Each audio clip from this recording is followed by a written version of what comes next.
मधुबन के बाबा मुरली वाले, आपका क्या कहना, आपका क्या कहना। ओम शांति। 21 दिसंबर 2024 शिव बाबा के महावाक्य सुनेंगे। बाबा बोले, मीठे बच्चे, सच्ची कमाई करने का पुरुषार्थ पहले स्वयं करो, फिर अपने मित्र संबंधियों को भी कराओ। Charity begins at home. प्रश्न है, सुख अथवा चैन प्राप्त करने की विधि क्या है? उत्तर है पवित्रता। जहाँ पवित्रता है वहाँ सुख चैन है।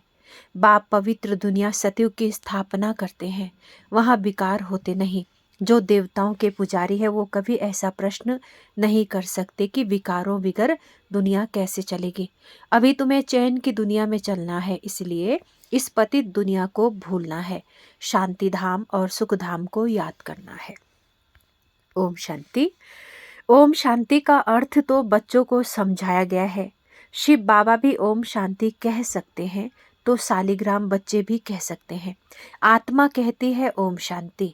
सन ऑफ साइलेंस फादर। शांति के लिए जंगल आदि में जाकर कोई उपाय नहीं किया जाता। आत्मा तो है ही साइलेंस, फिर उपाय क्या करना? ये बाप बैठ समझाते हैं। उस बाप को ही कहते हैं कि वहाँ ले चल जहाँ सुख चैन पावे। चैन अथवा सुख सभी मनुष्य चाहते हैं, परंतु सुख और शांति के पहले तो चाहिए पवित्रता। पवित्र को पावन, अपवित्र को पतित कहा जाता है। पतित दुनिया वाले पुकारते रहते हैं कि आकर हमको पावन दुनिया में ले चलो। वह है ही पतित दुनिया से लिबरेट कर पावन दुनिया में ले चलने वाला। सतयुग में है पवित्रता, कलयुग में है अपवित्रता। वह साइलेंस, वह वाइसलेस वर्ल्ड, यह विशेष वर्ल्ड। यह तो बच्चे जानते हैं, दुनिया वृद्धि को पाती रहती है। सतयुग वाइसलेस वर्ल्ड है तो जरूर मनुष्य थोड़े होंगे। वह थोड़े कौन होंगे? बरोबर सतयुग में देवी देवताओं का ही राज्य है। उसको ही चैन की दुनिया अथवा सुखधाम कहा जाता है। यह है दुखधाम। दुखधाम को बदल सुखधाम बनाने वाला एक ही बाप परमपिता परमात्मा है। सुख का वर्षा जरूर बाप ही देंगे। अब वह बाप कहते हैं दुखधाम को भूलो, शांतिधाम और सुखधाम को याद करो। इसको ही मन मना भव कहा जाता है। बाबा आकर बच्चों को सुखधाम का साक्षात्कार कराते हैं, दुखधाम का विनाश कराए शांतिधाम में ले जाते हैं। इस चक्र को समझना है। 84 जन्म लेने पड़ते हैं। जो पहले सुखधाम में आते हैं उन्हों के हैं 84 जन्म। सिर्फ इतनी बातें याद करने से भी बच्चे सुखधाम के मालिक बन सकते हैं।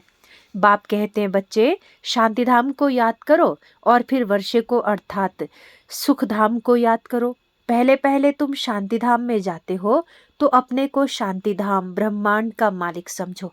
चलते फिरते अपने को वहाँ के वासी समझेंगे तो ये दुनिया भूलती जाएगी। सतयुग है सुखधाम, परंतु सभी तो सतयुग में आ नहीं सकते। ये बातें समझेंगे ही वह जो देवताओं के पुजारी है। यह है सच्ची कमाई जो सच्चा बाप सिखलाते हैं, बाकी सभी है झूठी कमाई। अविनाशी ज्ञान रत्नों की कमाई ही सच्ची कमाई कही जाती है। बाकी विनाशी धन दौलत वह है झूठी कमाई। द्वापर से लेकर वो झूठी कमाई करते आए हैं। इस अविनाशी सच्ची कमाई की प्रारब्ध सतयुग से शुरू हो त्रेता में पूरी होती है, अर्थात आधा कल्प भोगते हैं। फिर बाद में झूठी कमाई शुरू होती है, जिससे अल्पकाल क्षण भंगुर सुख मिलता है। ये अविनाशी ज्ञान रतन ज्ञान सागर ही देते हैं। सच्ची कमाई सच्चा बाप कराते हैं। भारत सचखंड था, भारत ही अब झूठ खंड बना है, और खंडों को सचखंड झूठखंड नहीं कहा जाता। सचखंड बनाने वाला बादशाह ट्रुथ वह है। सच्चा है एक गॉड फादर, बाकी है झूठे फादर।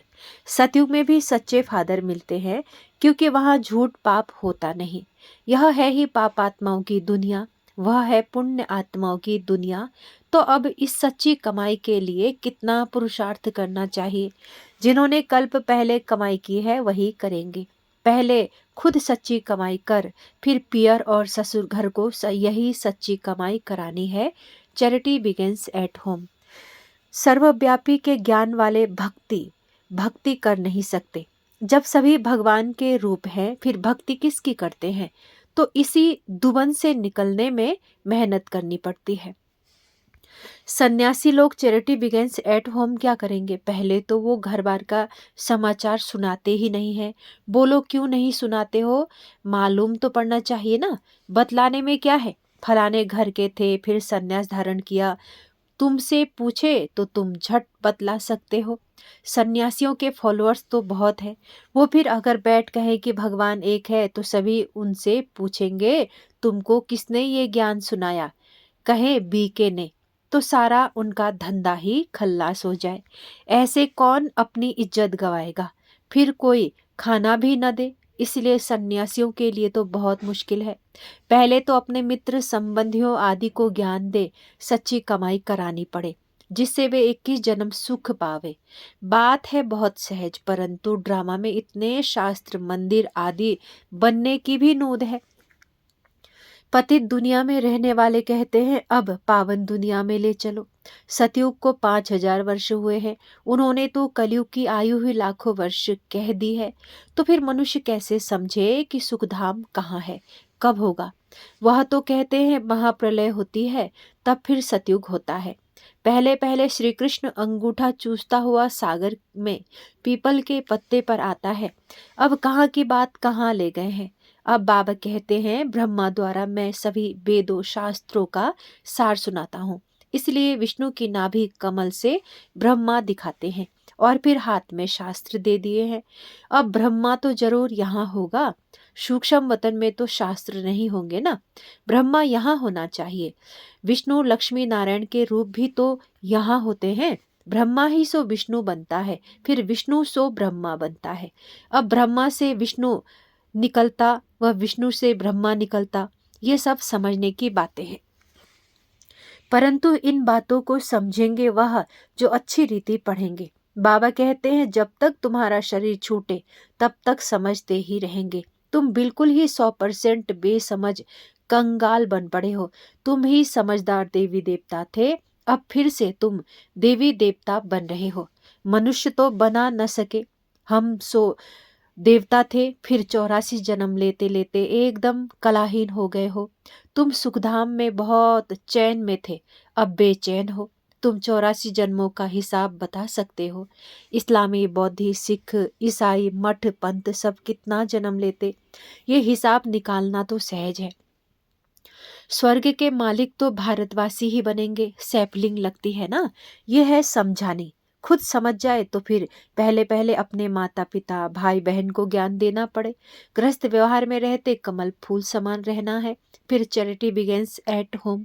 पियर घर ससुर घर को नॉलेज सुनानी पड़े। धंधे में भी पहले अपने भाइयों को ही भागीदार बनाते हैं। यहाँ भी ऐसे है, गायन भी है। कन्या वह जो पियर और ससुर घर का उद्धार करे, अपवित्र उद्धार कर नहीं सकते। तब कौन सी कन्या? यह ब्रह्मा की कन्या ब्रह्मा कुमारी है ना। यहाँ अधर कन्या कुमारी कन्या का मंदिर भी बना हुआ है ना। यहाँ तुम्हारे यादगार बने हुए हैं। हम फिर से आए हैं भारत को स्वर्ग बनाने के लिए। ये देलवाड़ा मंदिर बिल्कुल एक्यूरेट है। ऊपर में स्वर्ग दिखाया है। स्वर्ग है तो यहाँ ही राजयोग की तपस्या भी यहाँ ही होती है। जिन्हों का मंदिर है उन्हों को यह जानना चाहिए ना।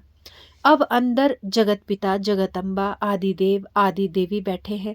अच्छा, आदिदेव किसका बच्चा है? शिव बाबा का। उधर अधर कुमारी या कुमारी कन्या सब राजयोग में बैठे हैं। बाप कहते हैं मन मना भव, तो तुम बैकुंठ के मालिक बनोगे। मुक्ति जीवन मुक्ति धाम को याद करो। तुम्हारा यह सन्यास है। जैनी लोगों का सन्यास कितना डिफिकल्ट है। बाल आदि निकालने की कितनी कड़ी रस्म है। यहाँ तो है ही सहज राजयोग, यह है भी प्रवृत्ति मार्ग का। ये ड्रामा में नूद है।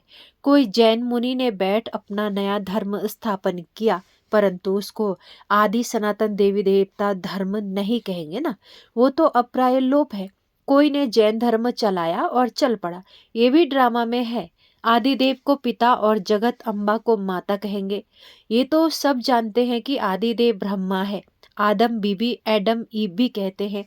क्रिश्चियन लोगों को थोड़ी पता है कि ये एडम ईव अब तपस्या कर रहे हैं। मनुष्य सृष्टि के सिजरे के यह हेड है, ये राज भी बाप बैठ समझाते हैं। इतने मंदिर शिव के व लक्ष्मी नारायण के बने हैं तो उनकी बायोग्राफी जानना चाहिए ना। ये भी ज्ञान सागर बाप ही बैठ समझाते हैं। परम पिता परमात्मा को ही नॉलेजफुल ज्ञान का सागर, आनंद का सागर कहा जाता है। यह परमात्मा की महिमा कोई साधु संत आदि नहीं जानते।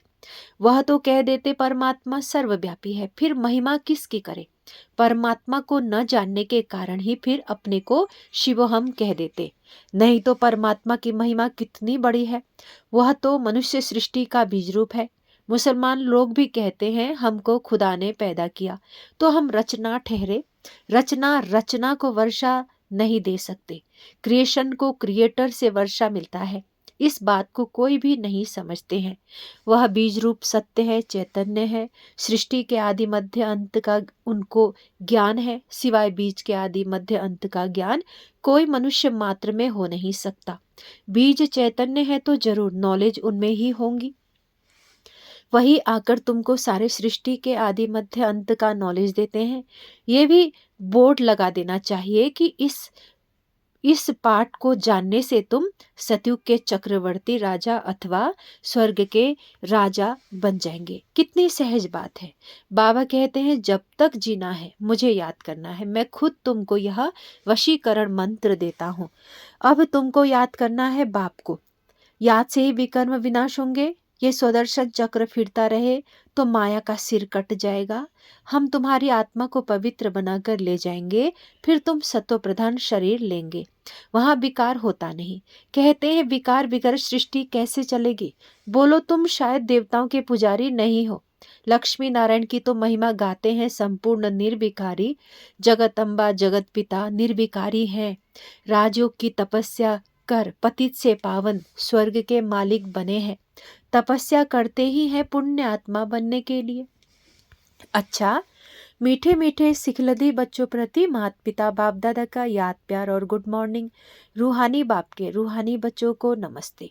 हम रूहानी बच्चों के रूहानी माता पिता बाप दादा को गुड मॉर्निंग और नमस्ते। ओम शांति बाबा, ओम शांति।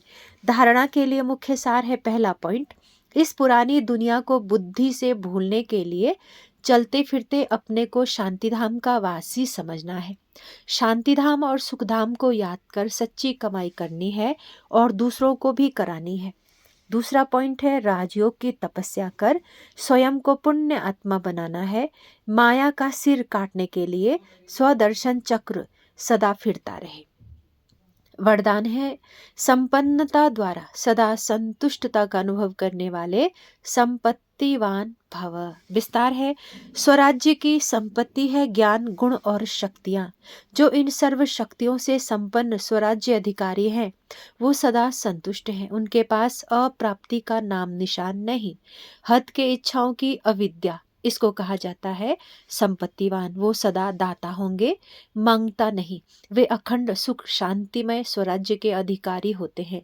किसी भी प्रकार की परिस्थिति उनके अखंड शांति को खंडित नहीं कर सकती है। स्लोगन है ज्ञान नेत्र से तीनों कालों और तीनों लोकों को जानने वाले मास्टर नॉलेजफुल है। ज्ञान नेत्र से तीनों कालों और तीनों लोकों को जानने वाले मास्टर नॉलेजफुल हैं। ये थे शिव बाबा के महावाक्य। अच्छा, ओम शांति, ओम शांति, ओम शांति।